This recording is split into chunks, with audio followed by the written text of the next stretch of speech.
Greetings, Warlocks, Masters of Darkness, Holders of Pacts, Controllers of Eldritch Magic. Are you ready for the 10 subclasses available for you to build a Warlock? Become the mightiest Warlock in the lands. An adventure that could set the world on fire. Warlock. We begin today with the Archfey Warlock. This Warlock is a bit of a trickster.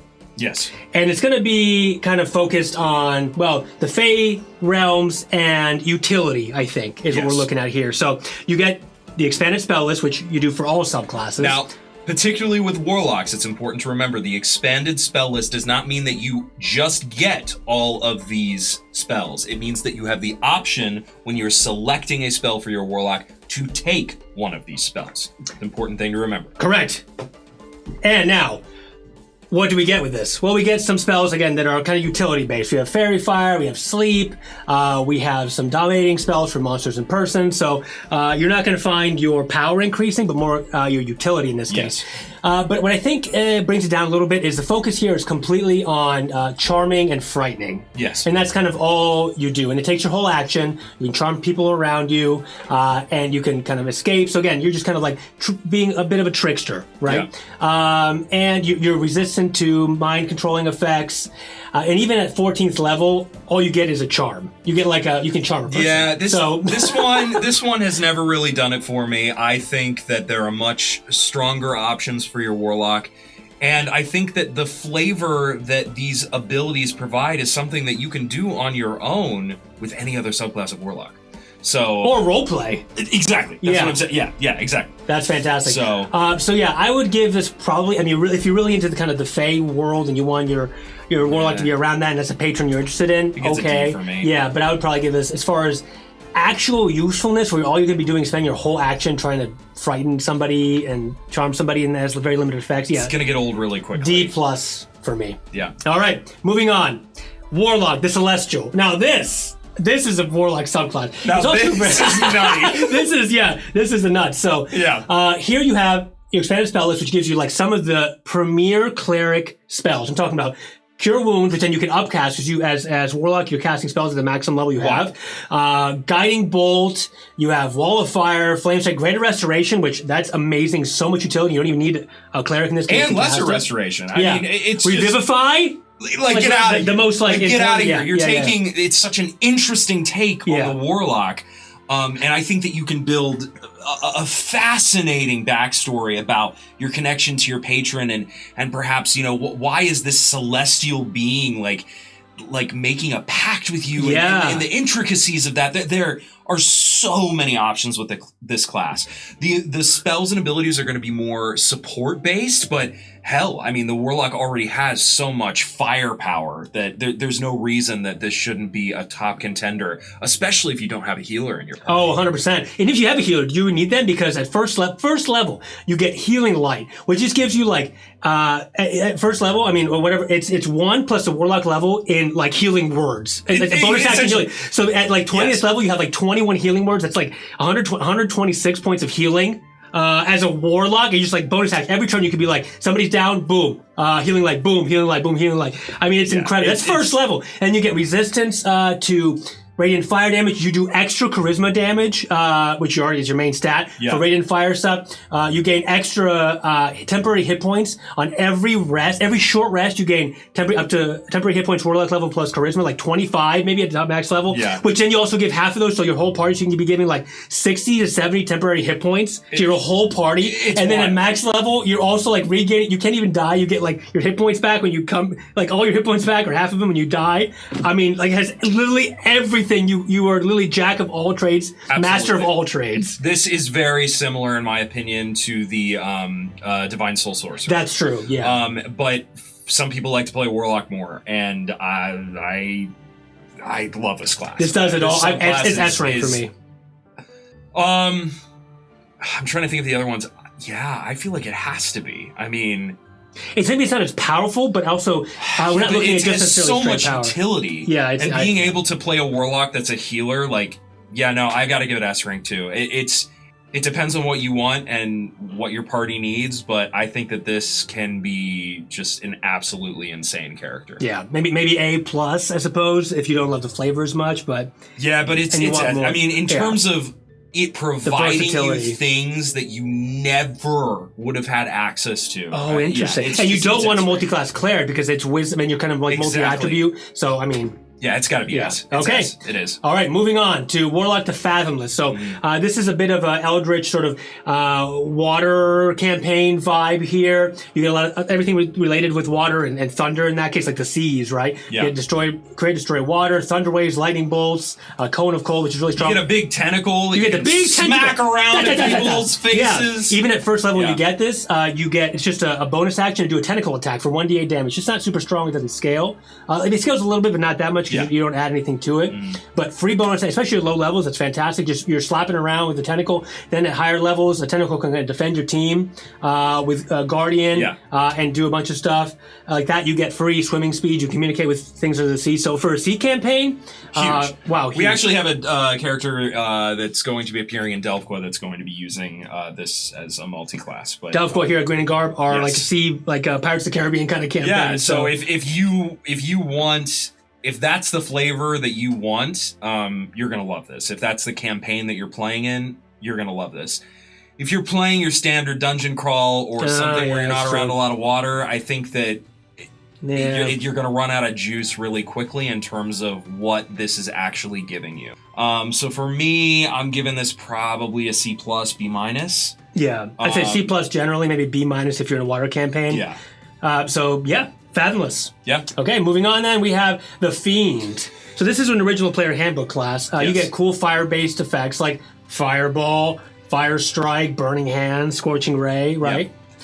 What do you think? So for me, here's the deal with this class. If you want to play a Warlock that's fire-based, this is it. I mean, this is just absolutely it. My problem is fire is one of the most resisted types of damage in the game. So while you get some cool spells and some cool area of effect stuff, which as we talked about is less, Warlocks are more single target based typically. And this is Player's Handbook as well.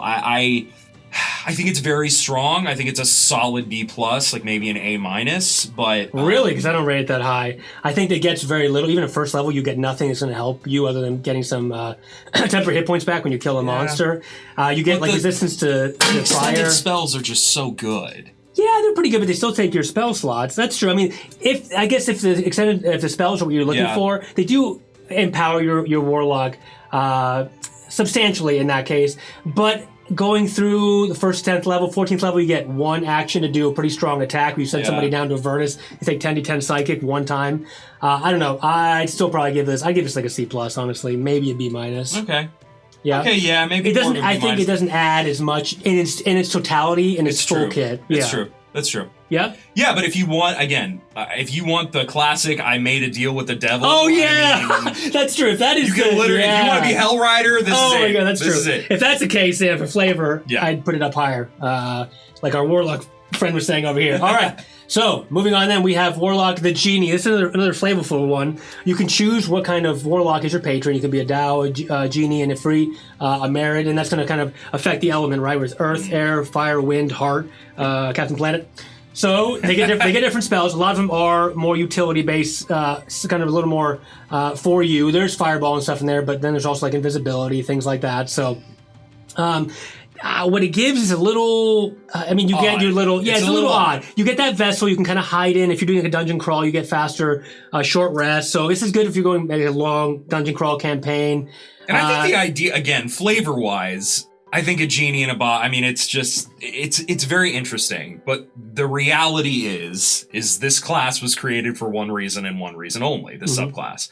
And it was to provide Warlocks the opportunity to have the wish spell. Yeah, because it's limited wish, You are not playing most campaigns at that high of a level. Like, it's just, unless you are starting high at a higher level, I don't think it's worth going with this class, because... You're end gaining. You're shooting for the very, very highest tier of play, and the reality is a lot of campaigns either fall apart or do you want to refresh by the time that you're getting to tier 2, tier 3? Yeah, exactly. It's just... And the wish spell also, by the way, is kind of... limited. It's limited. Yeah, you only get, like, you can cast a 1st to 5th level spell from any class list, but then again, you have to wait like 4 days for it to refresh. So it's kind of like... Okay. It doesn't do a lot. Yeah, I think what's I think boosting it up a little bit for me is having that vessel. So if you're doing like a long dungeon crawl and you need to do a lot of short rests, that's a pretty tedious campaign to me, but if that's what you're into, that's cool. Sure. And that will help you because you can get your whole team in there and kind of get everybody, rested up. But that's not till like 10th level you can bring them in. So true. Maybe, it has some of the spell effects, extra spells are cool. I don't know. This is a C. This is a C. Yeah, maybe a C plus, which is good. I mean, it's a good solid class. Yeah, no, there's not offer like anything super duper strong. Yeah, and we're very much talking about these in terms of like metagaming. I mean, that's the truth. We really like to create very, very powerful characters at very high levels of play within what they're capable of. But in terms of flavor, I mean, I any of these classes, I'm not directly dissuading anyone, because in the right campaign, with the right context, with the right backstory, you can make any of these classes truly fun. So. Much agreed. And the flavor of all these are just beautiful. I mean, such cool patron possibilities and roleplay possibilities. Absolutely. So, okay. Then we got the Great Old One. It's also from the Player's Handbook. This gives you a little bit of that like Cthulhian, Eldritch horror vibe, right? Where you can kind of read. It doesn't do much other than like kind of like reading. At first level, all you can do is kind of like read minds, speak telepathically. Yeah. Then you get some like psychic wards, and you can resistance to like psychic damage at the very top level, and like resistance to being like charmed, and you can like make a throw to somebody at like level 14. The thing with this class is, honestly, I always think of the abilities that it offers as being the abilities that are offered by Pact of the Tome, because I just like pair them mentally in my brain because they just kind of go together. But what I'm thinking about is the Pact of the Tome abilities, not these class abilities. It's if you want to play Cthulhian again, I mean, the flavor is right there. It's written for you. Here you go. Yeah, you become part of the campaign, or be the main protagonist. But it just doesn't. It just doesn't. For a general purpose, really get you there. Yeah, for a general purpose player, this is going to be pretty limited in scope. It's going to give you pretty limited options as you level up. You're gonna be like, what am I gonna do this? I can do once a day. I can kind of give myself a ward against, So I really want to get to a place with these subclasses, and this might not be how everyone feels, but I want to get to a place with subclasses where it really is comparing flavor. I don't see why we can't have subclasses that are just as powerful as the Hexblade, which we'll be getting to soon. There is an obvious difference in power levels, and this exists across all classes, where certain subclasses are definitively lower powered. And I would like to get to a place where we can, I think that there's a lot of cool stuff that Wizards of the Coast could do with this, or that could be homebrewed with this, that could be more effective and be more compelling. Like making things like we talked about in other videos, proficiency bonus times a day, right? That would make some of these abilities better, or amplifying them somehow, give them more roleplay potential, whatever it is. So as it stands, unless you're playing like a Cthulhian campaign and you really, really want that flavor and that patron, other than that, otherwise for kind of general purpose, this would probably be like a C- for me. Yeah, for sure. Okay. All right, so next, Hexblade! Let's go! I think this is one of the premier Warlock. Yeah, this is S rank, period, end of story. Moving on! End of story. Yeah, you get medium armor. That's more Pact of the Blade, but you're gonna get medium armor, let's be honest. Yeah.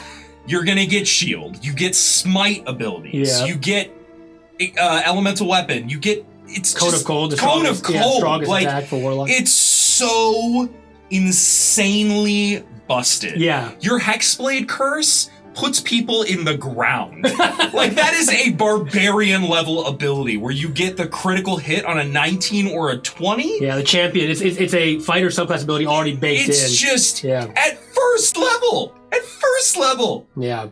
I have played this, and the reason that it's so fun to play a Hexblade is because you can do insane magic and you can do insane combat damage. Like melee, you can do melee, you can do range. You have so much versatility with this class. Like, it just... And all in charisma. And it's all charisma. All charisma. Your damage is based on charisma. Yeah. Like, it's just... It's bonkers. It's just... This is S+ for me. I mean, wow. The new rank! The new rank! It has exceeded. It's gone even farther beyond. I love this class. I will be playing it in our upcoming video when I'm going to pummel this one into the ground. in our PvP Warlock battle. PvP coming up soon. Yeah. But a Cursed Spectre is I think it's great. It's an extra fine. more action economy for your party. I think it's great. Yeah, it's more action economy. I don't think it's not super powerful. It's not super powerful, but it's still a meat good. shield.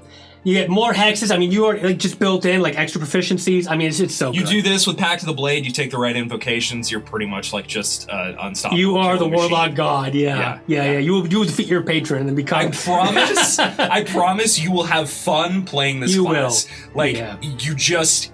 It's impossible not to. Like, it just does so much. Yeah. Everything the Warlock already gets in his base kit, plus melee or rate. I mean, whatever you want to do, all with charisma. I mean, just, okay, so, all right, S+.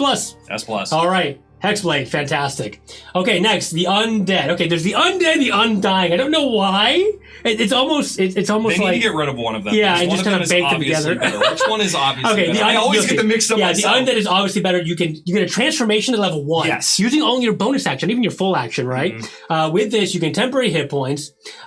You cause just by itself a free frightened condition for the targets around you. You're immune to frightened. You can do extra damage with necrotic. Like all your attacks become necrotic, and they do an extra bonus die damage. So you could do like a 2d10.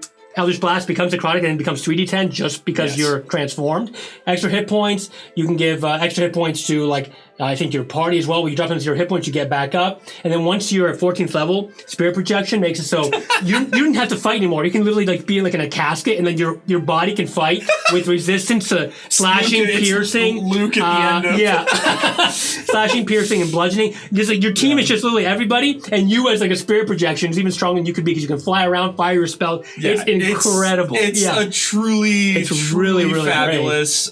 This is definitely an A for me. I mean, I think that it's got great flavor.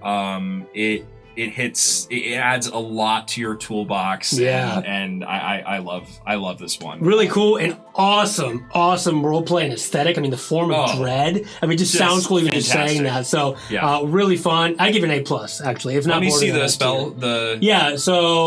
Spells are kind of like I give it an A because the extended spells Cloud are Kill. meh. In my opinion. Yeah, you could do some of them like Phantom Seed. They're interesting, but they don't really. And you get greater invisibility. Oh, that's pretty good. Okay, I still give it an A+. I just love it. Okay, sure.